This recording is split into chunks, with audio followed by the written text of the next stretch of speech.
नमस्कार विद्यार्थी मित्रांनो, ओयासिस करियर पॉईंटच्या यूट्यूब चॅनलमध्ये आपलं स्वागत आहे। या व्हिडिओमध्ये आपण पाहणार आहोत सेट परीक्षा पेपर क्रमांक 1 साठी अत्यंत महत्त्वाचं असणारं प्रकरण म्हणजे गणितीय तार्किकता। या प्रकरणातील अपूर्णांक या टॉपिकच्या संदर्भाने आपण चर्चा करणार आहोत। सिलेबसनुसार आपण जे महत्त्वाचे टॉपिक दिलेले आहेत प्रकरणावाईज त्या टॉपिकवर आपण व्हिडिओ बनवत आहोत। यामध्ये काही मागील प्रश्न आणि काही सराव प्रश्नावर देखील आपण चर्चा करणार आहोत। तर भाग 19 जो आहे ज्यामध्ये आपण अपूर्णांकांच्या संदर्भाने चर्चा करणार आहोत। तर अधिक वेळ न घेता आपण अपूर्णांक म्हणजे काय, त्याचबरोबर मागील प्रश्न आणि काही सराव प्रश्नावर देखील चर्चा करूयात।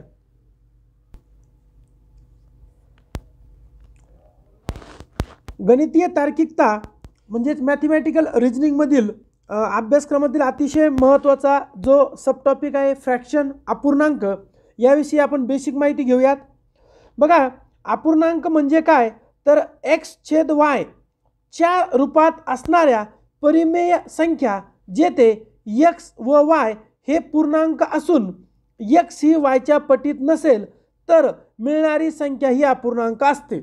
आता हे नेमकं काय आहे आणि कसं आहे हे समजून घ्या। इथं x आणि y हे प्रातिनिधिक स्वरूपात आहे। कुठलीही संख्या जी अंश आणि छेद स्वरूपात आहे, समजा अंशात आहे 5 आणि छेदात आहे 8, मग आता एक ही संख्या तयार झाली 5/8, तर ही आता अपूर्णांक आहे का? तर पहिली अट झाली की ती अंशात आणि छेदात आहे, एक अट झाली कंप्लीट। ती परिमेय आहे का? परिमेय आहे। मग आता ती x व y हे पूर्णांक आहे का? पूर्णांक आहे ना, 5 पूर्णांक आहे, 8 ही पूर्णांक आहे। परंतु x ही y च्या पटीत नाही पाहिजे, म्हणजेच अंशात छेदाच्या पटीत नसावा। जसं की समजा मी लिहिलं 16/4, इथं काय होईल? अंश आणि छेद आहे, पण 4 × 4 4 × 16 आपला पूर्णांक उत्तर मिळालं ना, म्हणजे 16/4 ही अपूर्णांक नाही। याचा अर्थ काय? ज्या अंशाचा आणि छेदाचा भागाकार केल्यानंतर तुम्हाला उत्तर हे पॉइंट मध्ये मिळेल, काहीतरी पॉइंट असेल कुठेतरी दशांश मध्ये मिळेल, तो असतो अपूर्णांक। म्हणजे तुम्हाला अगदी सोप्या आपल्या भाषेत जर सांगायचं तर अपूर्णांक संख्या कोणती जी अंश आणि छेद स्वरूपात लिहिलेली असेल व x आणि y, तर जो y आहे तो x च्या पटीत नसेल आणि सरळ सरळ ज्याचं रूपांतर जर भागाकार केलं तर ते दशांश चिन्हात येईल। म्हणजेच काय, सगळ्या पॉइंटवाल्या संख्या अपूर्णांक आहेत। आता पुढे आपण आणखी डिटेल घेणार आहोत। बघा, एखाद्या संख्येचे काही समान भाग करून त्यातील काही भाग काढून तो मूळ वस्तूचा कितवा हिस्सा आहे हे दाखवण्यासाठी अपूर्णांकाचा वापर केला जातो। तुम्ही म्हणणार सर अपूर्णांक कुठे वापरला जातो? दैनंदिन आयुष्यामध्ये। आपण दररोजचं उदाहरण घेऊ। समजा आपल्या दुर्डीमध्ये बघा एक पोळी आहे। मग आता आपण काय म्हटलं की मला अर्धी पोळी दे, बरोबर आहे? म्हणजेच काय झालं, एक पोळी होती, आपण एका पोळीचे 4 तुकडे केले, मग छेदात किती आले? 4। तर चतकोर घेतली तर एक तुकडा, अर्धी घेतली तर परत एक तुकडा, जर 3 चतकोर घेतली तर परत एक तुकडा, आणि पूर्ण पोळी घेतली तर एक तुकडा, म्हणजे 1 ला 1 पूर्ण।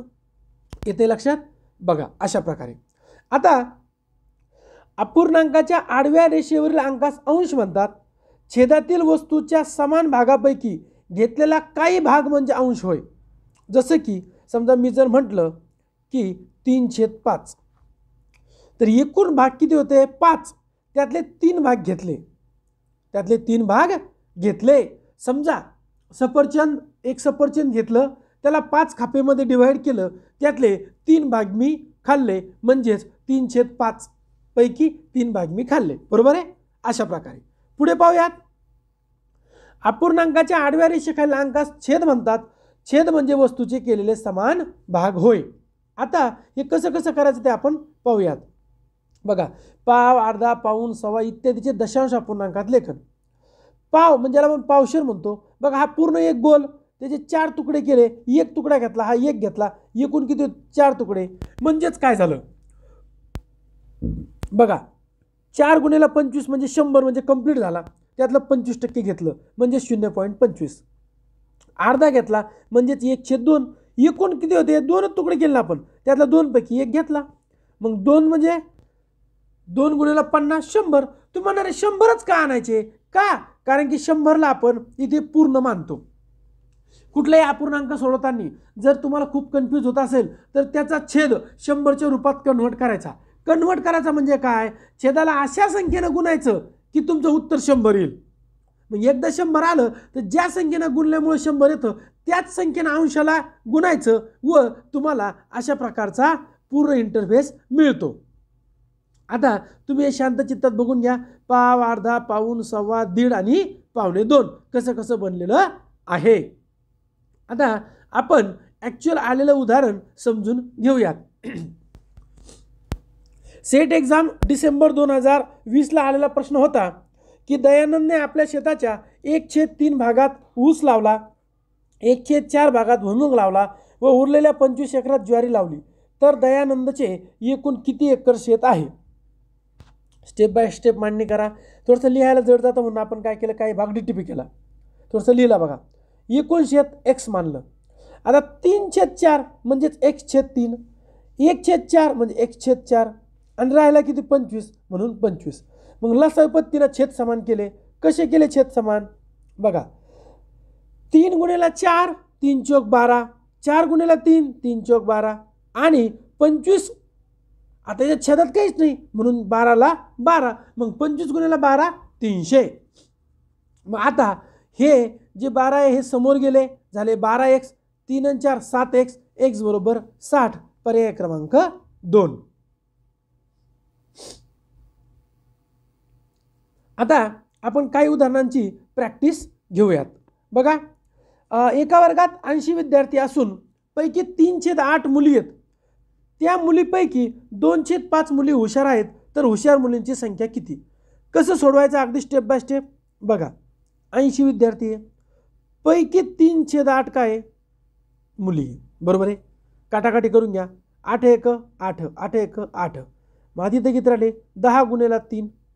मुली किती त्यातल्या? 30. पण या 30 पैकी 2/5 2/5 काय आहेत? हुशार आहेत. मग बघा 5 1 5, 5 6 30, सैंदुनी 12. 12 मुली कशा आहेत? हुशार. पर्याय क्रमांक 1. बरोबर. ही झाली एक मेथड. बरोबर आहे. दुसरी मेथड पहा सोडवण्याची. सरळ सरळ 80 गुणिले 3/8 पैकी 2/5. मग आता जर आपण काटाकाटी केली तर उत्तर मिळतं 12. आता तिसरी आणि आणखीन एक बेसिक मेथड आहे ज्या आत्ता आपण पाहिलं की काय अंश आणि छेद कसा. आपण काय म्हणलो? 80 विद्यार्थी आहेत, पैकी 3/8 3/8 मुली आहेत. मग आत्ता मी तुम्हाला काय म्हटलं होतं की जो भाग छेदात आहे तो कसा आहे? 80. पण 80ला कशा रूपात मांडलंय? 8 रूपात. याचा अर्थ काय केलं? 80 भागेला 10 केलं. बरोबर किती आलं? 8. म्हणजे काय? जर आपण या 8ला 10ने गुणलं आणि ज्या संख्येला बघा आता 8 10 80 आहेत. मग आता ज्या संख्येला छेदाला गुणलं त्या संख्येनं अंशाला गुणा. अंशाला गुणलं किती आले? 30. आले का? 30 आले. आता ते काय म्हटले? त्या 30 पैकी 2/5 मुली आहेत, हुशार आहेत. बघा 2/5. आपले एकूण किती होते? 30 ना. या 30 आहेत ना. आता हे छेदात आलं. बरोबर. आधीचे हे 80 इथं आले होते. मग आता इथं 30 कसे आले? 30 भागेला 5 जर केलं तर 6 पंचे 30. म्हणजे जर या 5ला 6ने गुणलं तर 6 पंचे 30. म्हणून 2ला 6ने गुणा. सैंदुनी 12. आलं उत्तर आपलं ऑप्शन नंबर 1. पुढचा प्रश्न पाहायचा आहे आपला. 750 लिटर पाणी मावणाऱ्या टाकीचा 2/15 भाग पाण्याने भरला तर टाकीत अजून किती पाणी मावेल? बघा 750 लिटर आहे, 2/15 सेम थीम वापरायची आहे. 15 1 15, 15 5 75. आले 50 50 दोन्ही 100. 100 लिटर पाणी आहे. समजा ही एक टाकी आहे बघा आणि त्यातला असा एवढा भाग पाणी आहे. हे 2/15 आहे म्हणजे 100 लिटर पाणी आहे. तर अजून किती बसेल? एकूण किती होती? 750 वजा 100. खाली किती राहिले? 650 पाणी बसणार आहे. 650 लिटर. पुढचा प्रश्न आहे आपला. एका अपूर्णांकाचा छेद त्याच्या अंशापेक्षा 4ने मोठा आहे. त्या अपूर्णांकाच्या अंशामध्ये 11 मिळवले व छेदातून 1 वजा केल्यास मिळणाऱ्या अपूर्णांकाची किंमत 7/3 होते, तर मूळचा अपूर्णांक कोणता? आता दिलेलं नाही म्हणून काय करायचं, समजा आपण त्याचा काय म्हणले त्यामध्ये एका अपूर्णांकाचा छेद अंशापेक्षा 4 ने मोठा आहे, मग अंश घेतला x, मग छेद काय आहे अंशापेक्षा 4 ने मोठा आहे ना, मग छेद झाला x + 4, ही झाला आपला मूळ अपूर्णांक. आता मग पुढची किंमत देत चला. काय म्हटले, अपूर्णांकाच्या अंशामध्ये 11 मिळवले, हे बघा 11 मिळवले, छेदात 1 वजा केला, हे बघा वजा 1 केला आणि सॉल्व केलं तर उत्तर मिळालं 3/7, पर्याय क्रमांक 4. शेवटचं उदाहरण पाहूयात आपण. एक व्यक्ती आपल्या पगाराच्या 2/5 रक्कम घर खर्चासाठी, पगाराच्या 3/10 रक्कम किराणा मालावर, पगाराच्या 1/8 रक्कम प्रवासावर खर्च करतो. त्यानंतर त्याच्याकडे 28 रुपये उरतात, तर त्याचा पगार किती? बघा जशी मांडणी दिली तशी करून घ्या. जर काहीच माहीत नाही तर पगार घेतला x, मग आता 2x/5, 3x/10, x/8, तर आपलं उत्तर येतं 16,000, पर्याय क्रमांक 2. पुढे पाहूयात आपण.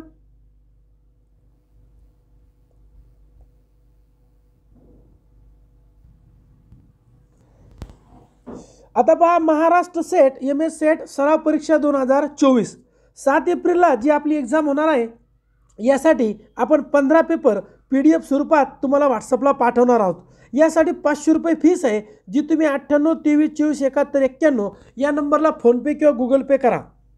तिथे नाव येईल ओएसिस करिअर पॉईंट किंवा गणेश विश्वनाथ गुजर. या पूर्णच्या पूर्ण 15 पेपरमध्ये असलेले 50-50 प्रश्न म्हणजे 750 प्रश्नाचं प्रत्येक प्रश्नाचं व्हिडिओद्वारे विश्लेषण तुम्हाला मिळणार आहे. हे पेपर फक्त मराठी माध्यमातून होतील व सेट परीक्षा पेपर क्रमांक 1 साठीच आहे. पेपर कधी मिळतील? पहिला पेपर 24 डिसेंबरला व या सगळ्या तारखा दिल्या, त्याला सकाळी 11 वाजता पेपर मिळेल, दुपारी 2 वाजता आन्सर की व संध्याकाळी 8 वाजता विश्लेषणाचा व्हिडिओ मिळेल. हा जर व्हिडिओ आवडला तर लाईक करा, आपल्या मित्रांना शेअर करा. तसेच ओएसिस करिअर पॉईंटचे यूट्यूब चॅनल, टेलिग्राम चॅनल व व्हॉट्सअप चॅनल जॉईन करा. धन्यवाद.